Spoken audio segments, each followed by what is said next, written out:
Salve, queridões do Mundo Edu! Aqui, professor Vasco, mais uma vez com vocês nesse plano de estudos do Enem. Vamos se ligar hoje que o assunto é o famoso movimento harmônico simples. Toca a vinheta!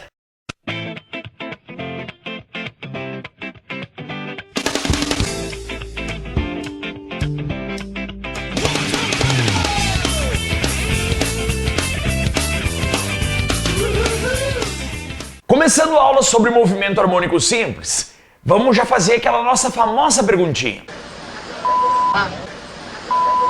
Você quer saber o quê? O que define ou o que é movimento harmônico simples, o famoso MHS? Não sei.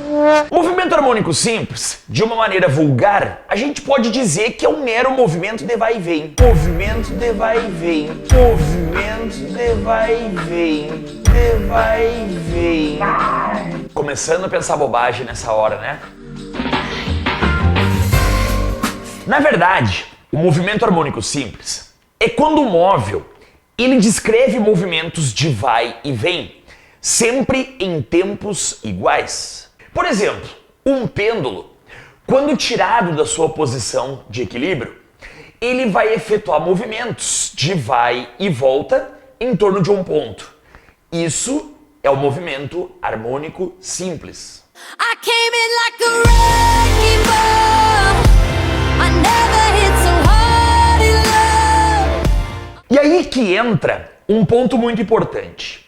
Se o móvel vai e vem em tempos iguais, a gente pode dizer que isso acontece com velocidade constante? Não. Por incrível que pareça, esse corpo que efetua o movimento harmônico, ele vai e volta e a velocidade dele é variável. Então, primeiro de tudo, não podemos dizer que o movimento harmônico simples é um MRU. MRU, velocidade constante, como já vimos em outras aulas. O MHS, a velocidade ela é variável. Então, para ser bem sincero, o movimento harmônico simples ele tem uma definição muito simples. É um movimento que percorre todos os pontos da sua trajetória, ora num sentido, ora sentido contrário, em tempos iguais, porém com velocidade variável. Todos os corpos que executam movimento harmônico simples são chamados de sistemas oscilantes. E eles recebem esse nome porque esse movimento de vai e volta é chamado aqui na física de oscilações. Na prática, quem são esses corpos que oscilam? Na verdade, no teu dia a dia, várias coisas apresentam movimento oscilatório. Por exemplo, um relógio de pêndulo, um sistema de massa e de mola, cargas elétricas, e aí o que mais? E qualquer outro corpo que tenha movimento de vai e volta em tempos iguais com velocidade variável. Vamos começar a descrever esses dois sistemas oscilantes que muito aparecem na prova do Enem. O chamado pêndulo simples e o outro chamado de sistema massa-mola. O pêndulo simples, na verdade, é um corpo preso na extremidade de um fio ou na extremidade de uma barra. A outra extremidade do fio, ou extremidade da barra, está preso em algum outro corpo. E esse corpo, ele é tirado da sua posição de equilíbrio. Após ser retirado da posição de equilíbrio, ele vai entrar no movimento harmônico simples, ou seja, movimento oscilatório. Fica ligado, porque nesse movimento existem 3 pontos que são de extrema importância nesse teu estudo. Esse ponto central da trajetória é chamado de centro de oscilação, esse ponto zero. Os pontos mais afastados desse centro de oscilação são chamados extremos de oscilação. São os pontos mais x e menos x. O pêndulo simples fica oscilando entre essas duas posições, mais x e menos x. Uma aplicação prática desse pêndulo é o relógio, aquele relógio que tem um pêndulo que fica oscilando. Na verdade, esse pêndulo é o ponteiro dos segundos. Cada ida e vinda equivale a 1 segundo e assim faz passar o ponteiro dos minutos. Quando uma criança brinca no balanço lá do parquinho de diversões, esse movimento de vai e vem da criança também pode ser chamado de movimento harmônico simples e como exemplo do pêndulo. Mas desde que seja desprezada a resistência do ar e a criança não vá perdendo a sua oscilação. Ela fique indo e vindo sempre às mesmas distâncias.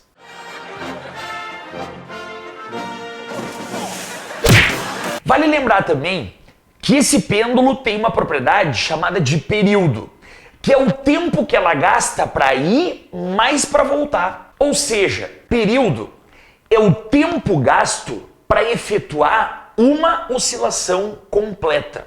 E não te esquece que tanto a ida como a volta sempre são tempos iguais. O período de oscilação desse sistema depende de dois fatores que podem ser representados aqui nessa equação. Primeiro fator, o comprimento do fio desse pêndulo. Quanto maior o comprimento, maior o período, quer dizer que mais tempo ele gasta para ir e voltar. Quanto menor o comprimento desse pêndulo, menor o tempo que ele gasta para ir e voltar, menor o período. Um outro fator que está na equação e explica pra gente do que depende o tempo de oscilação é a aceleração da gravidade.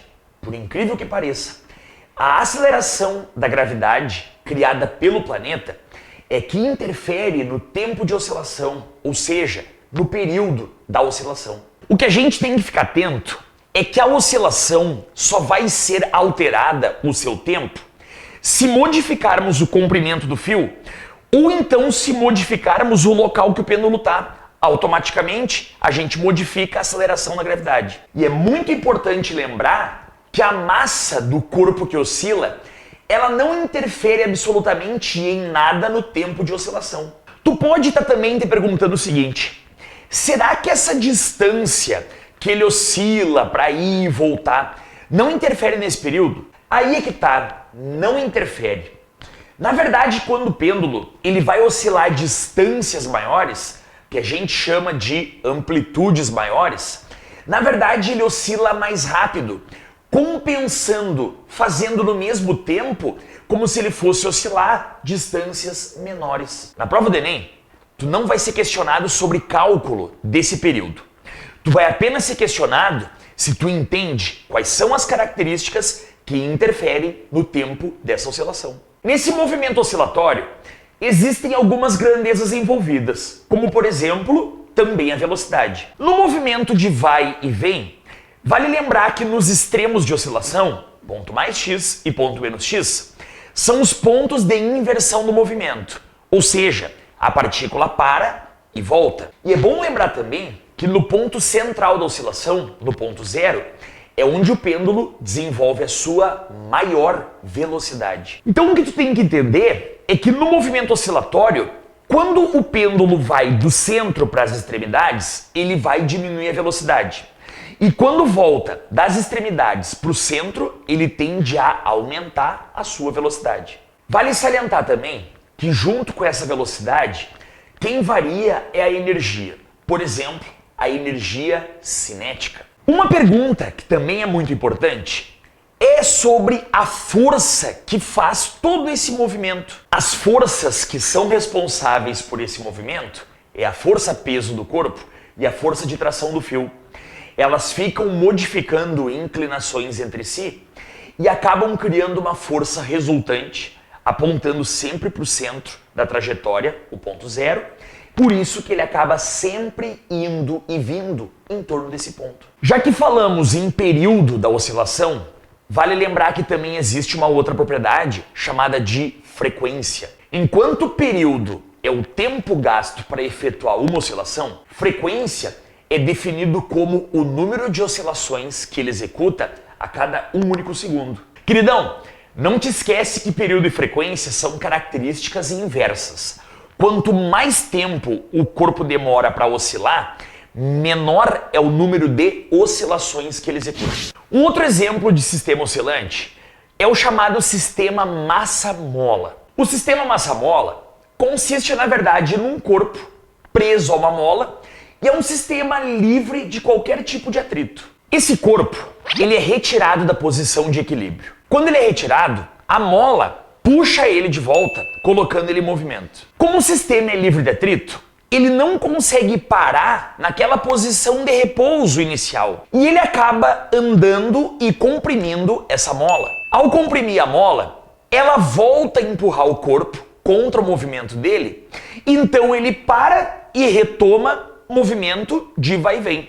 Vai e vem. E a partir daí, ele fica nesse movimento indo e vindo entre as duas posições mais x e menos x, os extremos de oscilação, em torno da posição zero, o centro de oscilação. Vale lembrar que o sistema massa-mola também realiza movimentos de idas e vindas em tempos iguais, ou seja, ele realiza oscilações sempre no mesmo intervalo de tempo. Esse tempo que ele demora para realizar uma oscilação também é chamado de período. O período de oscilação do sistema massa-mola, ele é dependente de dois fatores que estão aqui nessa equação: a massa do corpo que oscila e a constante elástica da mola, ou seja, a dureza da mola. É bom ficar atento, porque lá no pêndulo simples a massa não influenciava na oscilação. Já no sistema massa-mola, essa massa é determinante nesse período de oscilação. Quando o sistema entra em movimento, nos extremos de oscilação, a gente tem um ponto de inversão no movimento, ou seja, a velocidade do móvel é zero e ele retoma o movimento em sentido contrário. Já no ponto central da oscilação, é onde o corpo desenvolve a maior velocidade. E aqui tem um comportamento exatamente igual ao pêndulo simples. O móvel, quando vai do centro para os extremos, ele diminui a velocidade. E quando volta do extremo para o centro, ele volta aumentando a velocidade. E o mesmo comportamento também acontece com a energia cinética. Onde a velocidade vai diminuindo, a energia cinética também diminui. E onde a velocidade aumenta, essa energia cinética aumenta também. E no sistema massa-mola, qual é a força que é responsável por manter esse movimento? Na verdade, é a força da mola, a chamada força elástica. A força elástica, a força da mola, é chamada de força restauradora. Quando o corpo está oscilando, a mola fica puxando ou empurrando esse corpo e acaba sempre conservando esse movimento. Vale lembrar que nesse sistema oscilante também é descartado qualquer tipo de força de atrito. Relembrando o que a gente falou na aula de hoje, primeiro nós definimos o que é movimento harmônico simples, movimento oscilatório, que é quando o móvel passa por todos os pontos da sua trajetória, ora num sentido, ora num sentido contrário. Como exemplo desse movimento harmônico simples, citamos o pêndulo simples e o sistema massa-mola. Cada um deles tem uma propriedade que é o período, ou seja, o tempo que ele gasta para efetuar uma oscilação. Não te esquece que a oscilação é uma ida mais uma volta. E não te esquece também que os dois sistemas oscilantes, eles são livres de qualquer tipo de atrito. Queridões, chegamos ao fim de mais uma aula. Qualquer coisa que tenha dúvida, dá um pause, repete esse vídeo aí e fica ligado nas nossas dicas. Não esquece que é só aqui, menos mimimi e mais conteúdo. Tchau, tchau! Yeah, you